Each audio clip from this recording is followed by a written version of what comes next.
पाकिस्तान में एक नई वैक्सीन लग रही है और इसके चर्चे बहुत दूर दूर तक हैं।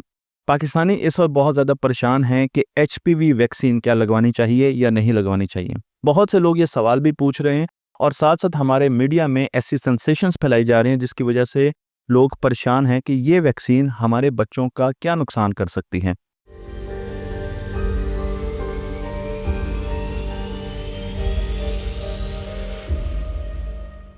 तो चलते हैं साइंस की तरफ और देखते हैं कि साइंटिफिक डेटा हमें क्या बताता है और कॉन्स्पिरेसीज को साइड पर रख के हम प्योर एनालिटिकल थिंकिंग की तरफ आपको लेकर जा रहे हैं। सबसे पहले मैं आपको एक नक्शा दिखाना चाहता हूँ। आपको बहुत से लोगों ने कहा होगा कि इस वैक्सीन को मत लगवाएं, इससे बहुत मसाइल होंगे, लेकिन ये नक्शा देखिए। इस नक्शे में जो ग्रीन हिस्से हैं वो इस वैक्सीन को 50% से ज़्यादा अडॉप्ट कर चुके हैं। उनकी आबादी को 50% से ज़्यादा ये ख़वातीन को ये वैक्सीन लग चुकी है और उनके नेशनल इम्यूनिटी प्रोग्राम का ये वैक्सीन हिस्सा है। यानी हर साल जो बच्चों को टीके लगते हैं सेहत के और बीमारियों से दूरी के, उनमें ये वैक्सीन शामिल है। आपको कैसे ममालिक नज़र आ रहे हैं? आपको अमेरिका नज़र आ रहा है, आपको कनाडा नज़र आ रहा है, आपको यूरोप नज़र आ रहा है, आपको ब्राज़ील नज़र आ रहा है, आपको ऑस्ट्रेलिया नज़र आ रहा है। अगर आपको नज़र नहीं आ रहा तो रशिया नज़र नहीं आ रहा और उसका डेटा हमारे पास नहीं है। चाइना में भी ये वैक्सीन बहुत ज़्यादा लग रही है, लेकिन इसमें अभी चाइना को दिखाया नहीं गया। और आपको अफ्रीका के बहुत कम ममालिक नज़र आ रहे हैं, एशिया तो बहुत ही कम है। तो सोचने वाली बात है कि एक वैक्सीन को तरक्की याफ्ता मुल्क लगवा रहे हैं, लेकिन गैर तरक्की याफ्ता मुल्क उस वैक्सीन को नहीं लगा रहे। उसकी वजह क्या हो सकती है? चलते हैं इस वैक्सीन की तरफ और मैं आपको सबसे पहले ये बताना चाहता हूँ कि जो सबसे बड़ा इस वैक्सीन को ना लगवाने का आपको वजह दी जाएगी बड़े बड़े चैनल्स की तरफ से, वो ये है कि इस वैक्सीन को बहुत से मुल्कों ने शुरू किया। जापान ने भी शुरू किया, उसने ख़त्म कर दिया। फिर इसको डेनमार्क ने शुरू किया, उसने भी फ़ौरन ख़त्म कर दिया। फिर इसको आयरलैंड ने शुरू किया, उसने भी ख़त्म कर दिया। तो आप उनसे एक सिंपल सवाल पूछिए कि क्या आज की डेट में 2025 में ये वैक्सीन उधर ख़त्म है या लग रही है? वो आपको ये तो बताएंगे कि फ़लाँ साल में इस वैक्सीन को वहाँ पर रोक दिया गया, लेकिन वो आपको ये नहीं बताएंगे कि उसके कई सालों के बाद जब रिसर्च की गई और रिसर्च का डेटा इतना ख़तरनाक आया और कैंसर से बचने के लिए ये वैक्सीन लगाई जाती है, कैंसर बहुत ज़्यादा बढ़ा, तो उन ममालिक ने ना चाहते हुए भी इस वैक्सीन को अलाउ किया और अब यही वैक्सीन उनके immune program, annual immune program का हिस्सा है। मैं आपको ममालिक का डेटा दूंगा और आप देखेंगे और आप हैरान रह जाएंगे कि कितने ममालिक कितनी देर से ये वैक्सीन लगवा रहे हैं। और हमें चंद एग्जांपल्स दी जाती हैं और वो भी उस वक्त की जब इस वैक्सीन को सोशल मीडिया की वजह से और मीडिया प्रेशर की वजह से कम किया गया है। तो एचपीवी वायरस है क्या? Human papilloma virus.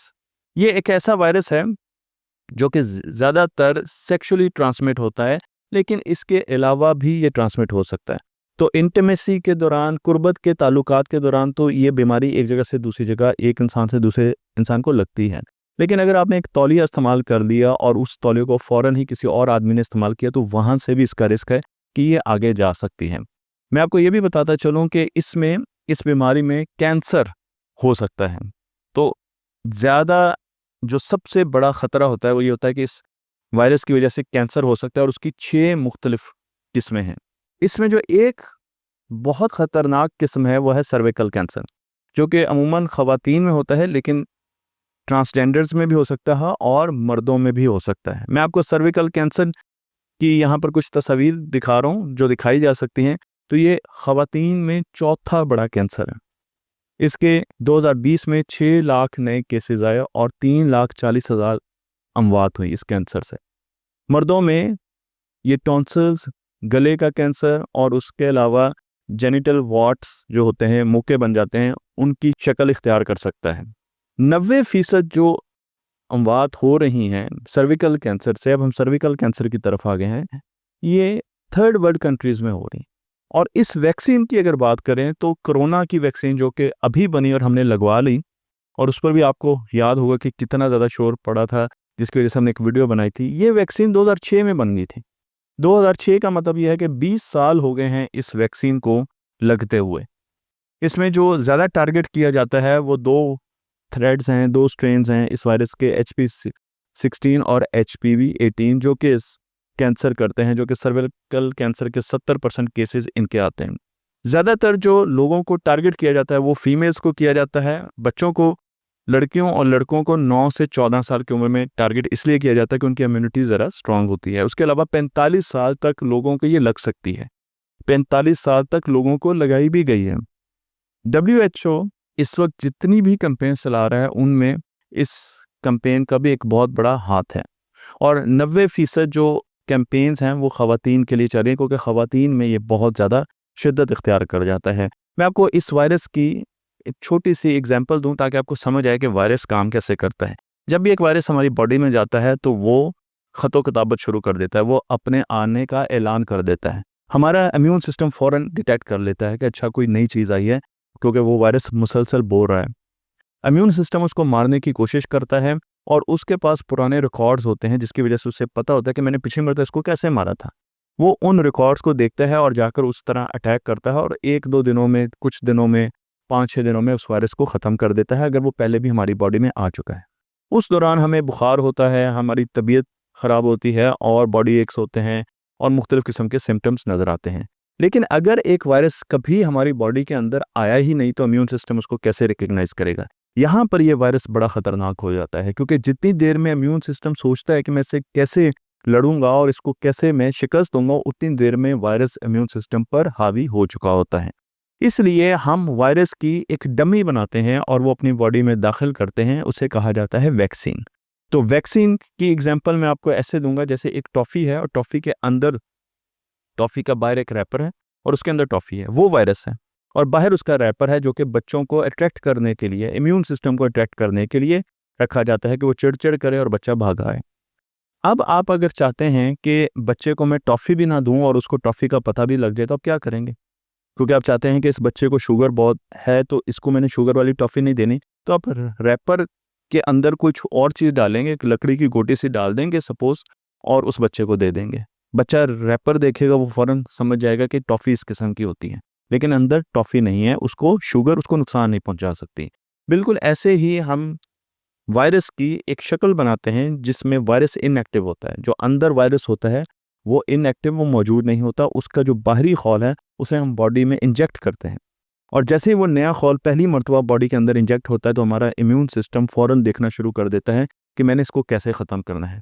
वो उस खौल को ख़त्म करने के लिए एक पूरा मैकेनिज़्म बनाता है, और फिर उस खौल को रिकॉर्ड करके रख लेता है कि अच्छा ये अगर चीज़ आएगी तो ये दुश्मन है, ये दोस्त नहीं है, और इसको मैंने अटैक करना है।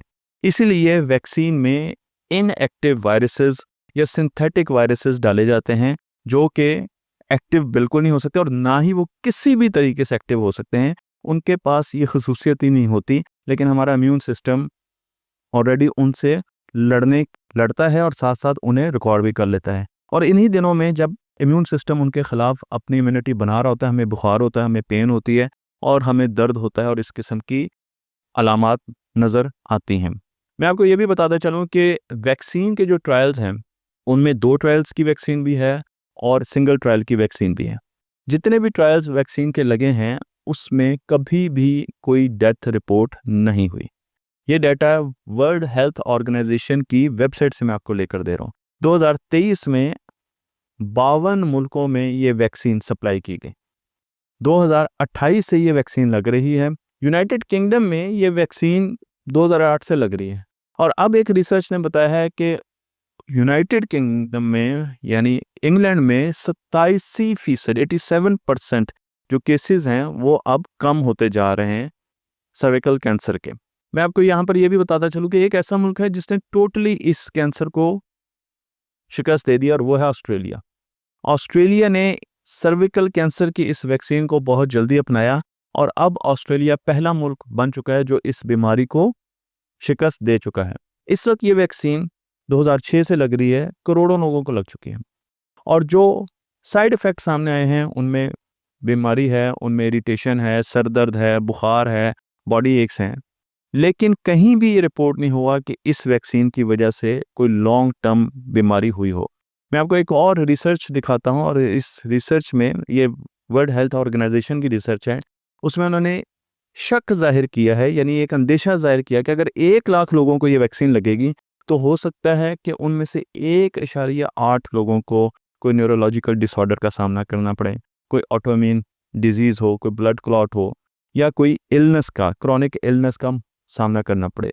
1 लाख में से 2 बंदों को, यानी ये तकरीबन .0018% बनता है। और इसके साथ बहुत से लोगों ने जब ये वैक्सीन लग रही थी तो शोर मचाया कि उन्हें और किस्म की बीमारियां होनी शुरू हो गई हैं। मसलन उन्हें कई किस्म के सिंड्रोम आना शुरू हो गए हैं, उन्हें CRPS complex regional pain syndrome होना शुरू हो गया है। लेकिन जब बहुत ज़्यादा इस पर रिसर्च की गई तो पता चला कि ऐसा तो नहीं है।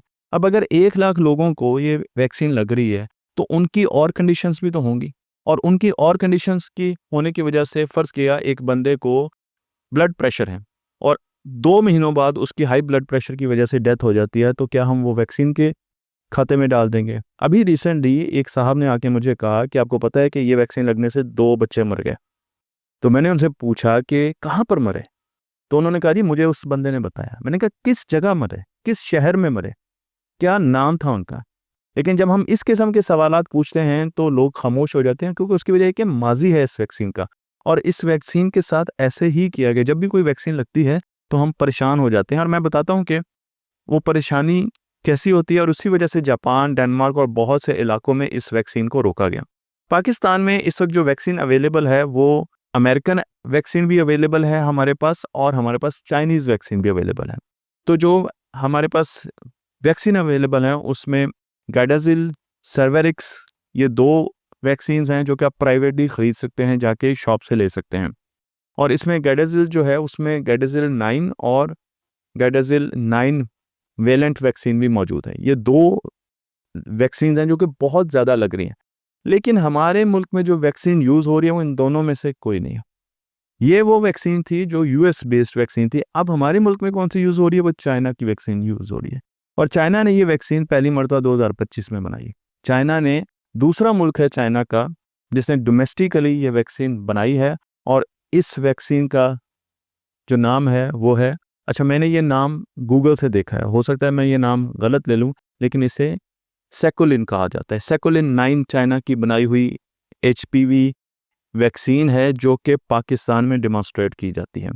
अब HPV के बारे में कहा जाता है कि जब ये लगती है तो लोगों को बहुत सी बीमारियां शुरू हो जाती हैं, लोग बांझ हो जाते हैं। तो हमें ये याद रखना चाहिए कि ये जो वैक्सीन बनती है ये एक प्रॉपर प्रोसीजर से जाती है और इसके टेस्ट होते हैं, ट्रायल्स होते हैं। मैं ये समझ सकता हूँ कि आपको शक होगा कि बिल गेट फाउंडेशन जो वैक्सीन हमें प्रोवाइड कर रही है, हो सकता है उसका डाटा पूरे तरीके से आम ना किया गया हो, लेकिन जो चाइना वैक्सीन बना रहा है, और पाकिस्तान ने भी उस वक्त इस वैक्सीन का इंतखाब किया जब चाइना बना चुका था। जब तक पिछले 20 सालों में अमेरिका और दूसरे यूरोपियन कंट्रीज़ ने इस वैक्सीन को बनाने में जितनी भी कोशिश की, उस वक्त तक पाकिस्तान ने अपने मुल्क में ये वैक्सीन नहीं आने दी, ये नहीं लगी। लेकिन अब जब चाइना ने बना ली है तो उसके बाद ये वैक्सीन हमारे पास आई है। लेकिन जितने भी क्लिनिकल ट्रायल्स हैं और जितने भी क्लिनिकल रिजल्ट और उसके बाद जो रिसर्च भी हुई है, उसमें भी किसी जगह इस वैक्सीन के बारे में ये नहीं बताया गया कि इसकी वजह से कोई अमवात हुई हो। मैं आपको लेकर चलता हूँ जापान की तरफ, जहाँ पर ये वैक्सीन शुरू में ही 2011 के बाद लगना शुरू हो गई। जापान के लोगों ने बड़ी जल्दी इस वैक्सीन को अडॉप्ट किया, ख़वातीन को लगना शुरू की। 70% ख़वातीन को ये वैक्सीन लगी। उसके बाद एकदम इस वैक्सीन के बारे में मीडिया कैंपेन शुरू हुई। 2013 में ये मीडिया कैंपेन अरूज पे गई और फिर ये नीचे गिरती 1% पर आ गई। तो जापान की कई ख़वातीन इस वैक्सीन से महरूम रह गई। उसके बाद फिर जापान ने इसे बंद ही रखा, इस वैक्सीन को नहीं ऑन चलाया दोबारा। लेकिन बाद में जब रिसर्च हुई, स्टडीज़ आई, तो मैं आपको एक स्टडी दिखा रहा हूँ, यह है द लैंसेट प्रोजेक्ट। इसमें जब रिसर्च की गई तो पता चला कि इस वैक्सीन के ना लगने की वजह से 25,000 सर्विकल कैंसर्स जो हैं उनके केसेस सामने आए और 5,700 लोगों की अमवात हुई इस दौरान जिसमें ये वैक्सीन नहीं लगी थी। फिर एक और स्टडी सामने आई और उस स्टडी में ये बताया गया कि जो ख़वातीन 1994 से लेकर 2007 के बीच में पैदा हुई थी, क्योंकि जब ये बंद रही काफ़ी अरसा, ये स्टडी 2001 में आई और ये पब्लिश हुई the Lancet infectious disease journal में। और इसमें उन्होंने बताया कि इस टाइम में, यानी 1994 से लेकर 2007 के बीच में जो ख़वातीन थी, पैदा हुई थी, बच्चियाँ पैदा हुई थीं, उनको ये वैक्सीन नहीं लगी और उसकी वजह से जापान में सर्विकल कैंसर के जो केसेस है वो बहुत ज़्यादा नमूदार हुए और बढ़ना शुरू हो गए। और फिर क्या हुआ, जब जापान ने ये सारा डाटा देखा और इस रिसर्च में उनके लोग भी शामिल थे, तो जापान ने इस वैक्सीन को 8.5 सालों के बाद दोबारा शुरू कर दिया। इस वक्त ये वैक्सीन जापान में लग रही है। तो जापान ने अपनी गलती की वजह से सीखा। बिल्कुल ऐसे ही 2013 में डेनमार्क के साथ हुआ। डेनमार्क में ये वैक्सीन लगी, अब लोगों को कुछ और कंडीशंस थी, वो कंडीशन सामने आना शुरू हो गई। मसलन एक साहब को अगर हाई ब्लड प्रेशर है और वैक्सीन लगने के 4 महीने बाद उनको हार्ट अटैक हो जाए, तो सब यही कहना शुरू कर देंगे कि ये वैक्सीन की वजह से हुआ। हमारी आदत है और हम डरते भी हैं इन चीज़ों से। तो ऐसी एक डॉक्यूमेंट्री बनाई गई जिसमें लड़कियों को दिखाया गया, क्लेम किया गया कि उनको इस वैक्सीन के बाद बीमारियाँ शुरू हो गई। तो एकदम डेनमार्क में 80% वैक्सीन की जो इनटेक थी वो कम हो गई और डेनमार्क वैक्सीन को उसने बंद किया। अब बाद में जाके डेनमार्क ने वैक्सीन को दोबारा अपने इम्यून सिस्टम में दाखिल किया। आयरलैंड के साथ भी ऐसा हुआ। आयरलैंड में भी सोशल कैंपेन चलाई गई, लेकिन वहाँ की गवर्नमेंट ने बड़ी अक्लमंदी का मुजाहरा किया। उन्होंने मीडिया को अपने साथ मिलाया, उन्होंने पॉलिटिशियंस को लेके आए, बड़े बड़े डॉक्टर, साइंटिस्ट और जो लोग थे जो इन्फ्लुएंस रखते थे उनको अपने साथ मिलाया और एक कैंपेन चलाई इस वैक्सीन के बारे में। और इस वजह से वो इस वैक्सीन को उस तरीके से बंद ना कर सके जो मीडिया आउटलेट्स थी जो कि कॉन्स्पिरेसीज पे चलती हैं। इस वक्त 125 मुल्कों में ये वैक्सीन लग रही है। 2023 में 125 मुल्कों में ये वैक्सीन लगी है। 52 मुल्कों को नई खेप इस्तेमाल की गई, जबकि बाकी मुल्कों के नेशनल इम्यून प्रोग्राम में अब ये वैक्सीन आती जा रही है। लेकिन जो 60% सर्विकल कैंसर के जो केसेस आ रहे हैं वो नॉन डेवलप्ड कंट्री से आ रहे हैं, वो उन मुल्कों से आ रहे हैं जो कि तरक्की याफ्ता नहीं है, जिसमें बांग्लादेश, नेपाल, पाकिस्तान, इंडिया, ये खिता जो है, अफगानिस्तान में तो खैर रिपोर्टिंग नहीं होती, ये वो खिता है जहाँ से आ रहे हैं। अब मैं आपको बताना चाह रहा हूँ कि अगर ये वैक्सीन इतनी ही ख़तरनाक होती तो दुनिया के बड़े बड़े मुल्क इस वैक्सीन को कितना लगवा चुके हैं। तुर्कमेनिस्तान ठीक है, बहुत बड़ा मुल्क नहीं है, लेकिन 99%, नॉर्वे 94%, पुर्तगाल 2023 में उसने 94% लगाई, यानी वो इसके पास आ रहे हैं, लेकिन ये 99% और 2023 में उसने 94% नॉर्वे ने वैक्सीन लगवाई है लोगों को। पुर्तगाल ने 91%, स्वीडन ने 90%, यूएस ने 79.1%, अमेरिका ने 79.1%, ब्रिटिश ने 74%, जर्मनी ने 50%, कनाडा 77%, ऑस्ट्रेलिया 86%, फ्रांस 55% और ब्राज़ील 83%। अब आप अंदाज़ा लगाएं कि अगर इस वैक्सीन में इतना ही मसला होता तो क्या ये सारे मुल्क 2023 में इतनी वैक्सीन लगवाते हैं। और WHO का कहना है कि 2030 में उन्होंने 90% ख़वातीन को ये वैक्सीन लगानी, क्योंकि इसका ज़्यादा इफेक्टिव ख़वातीन को होता है। और इस वैक्सीन को, इसके ट्रायल्स हुए हैं, इस पर रिसर्च पेपर लिखे गए हैं, इसकी जो रिसर्च पेपर है उनको पब्लिक रिव्यू किया गया, लेकिन हम फिर भी घबराते इसलिए हैं कि इस वैक्सीन के पीछे जो एक फाउंडेशन है वो है गेट फाउंडेशन, और गेट फाउंडेशन बिल गेट की है, और बिल गेट की वजह से हम घबराते भी हैं और कुछ वजूहात भी हैं। उसमें सबसे बड़ी वजह डॉक्टर प्रोफेसर डियान हार्पर हैं, जो कि इस वैक्सीन का हिस्सा थी। गार्डेसिल जो वैक्सीन है और सर्वेक्लिक्स जो वैक्सीन है इसका हिस्सा थी, और बाद में वो इससे अलग हुई, और उन्होंने कहा कि इसको जिस तरीके से प्रमोट किया जा रहा है, इसकी जिस तरह मार्केटिंग की जा रही है, इसके लॉन्ग टर्म जो खतरात हैं वो नहीं देखे जा रहे, इस वजह से मैं अलग हुई। उन्होंने ये नहीं कहा कि इस वैक्सीन में किसी किस्म की कोई चीज़ ऐसी शामिल की गई है जो कि डेलिबरेटली लोगों को नुकसान पहुंचा सके। उन्होंने ये नहीं कहा। उन्होंने ये कहा कि इसके जो लॉन्ग टर्म खतरात है पहले उस पर ज़्यादा रिसर्च होनी चाहिए, फिर हम इस वैक्सीन को आगे लेकर चलें। और फिर भी मैं आपको ये बताऊं कि पाकिस्तान ने, गोया के गेट फाउंडेशन इस प्रोजेक्ट को फंड ज़रूर कर रही है, क्योंकि वो दुनिया में जहाँ पर भी वैक्सीन की प्रोजेक्ट्स होते हैं उनको फंड करती हैं, लेकिन जो वैक्सीन पाकिस्तान में इस वक्त लग रही है वो बाहर के यूरोपियन कंट्रीज से, मगरब से नहीं आई। वो टोटल चाइना की बनाई हुई वैक्सीन है, उसके क्लिनिकल टेस्ट भी हो चुके हैं और उसे चाइना ने अपने लोगों को भी लगाया। वो चाइना में भी अवेलेबल है और वही वेरिएंट हमारे पास अवेलेबल है।